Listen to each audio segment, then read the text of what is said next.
Laki ang pasasalamat ni Danaya na makita nga niya itong si Gea. Subalit hindi maiwasang magdamdam mo ni Danaya sapagkat ang bata ay hindi na niya mahahawakan. Hindi na niya ito malalapitan dahil ito na lamang ay isang kaluluwa. Kaya labis na lamang ang kanyang pagtangis. Pagkakataon na sana na mayakap na niya ito matapos mawali sa kanya ng mahaba-habang panahon. Subalit wala nang saysay ang sasagot ang mga katanungan noon ni Danaya kung bakit kailangan mamatay ang kanyang anak na si Gea. Dahil malalaman niya ito matapos nga makita ang kanyang ilo. Sinabi ni Inuo na ang lahat ng nangyari ay alam ng kanyang mga kapwa engkantado, maging ni Cassiopeia sapagkat siya ang mata ng Encantadia.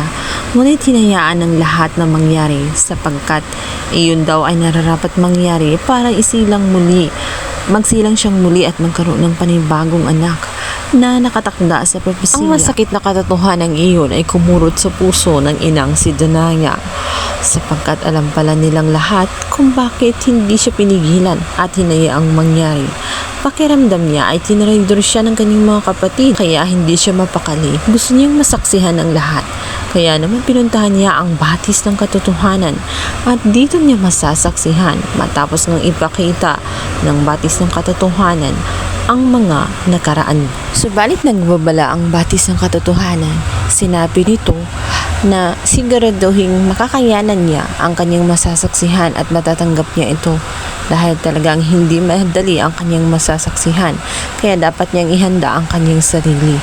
Subalit ipinagpatuloy ni Danaya at gustong-gusto niyang malaman at makita sa kanyang mga mata. Kaya dito niya nasaksihan at nakita ni mismong si Cassiopeia ang nakaalam ng lahat.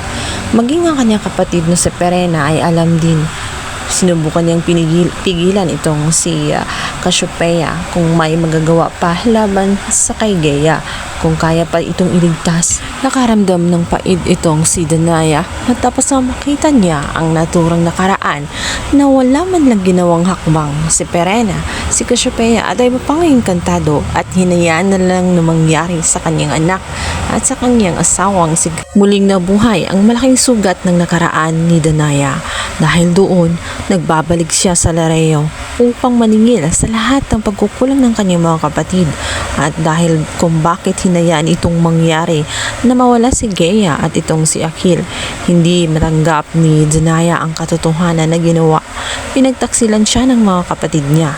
Yun ang kanyang nararamdaman. Kailan pa naman ay may malaki silang problema sapagkat merong isang bataluman na naghasik ng lagim sa mundo ng mga tao.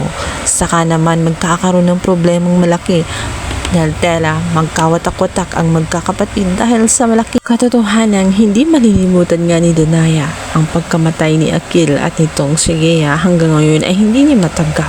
Kaya hindi madaling makamove on itong si Danaya. Instead na makakatulong itong si Danaya upang sugpuin at upang mapanatili ang kaligtasan sa Encantadia, mukhang magkakaroon pa ng panibagong kalaban.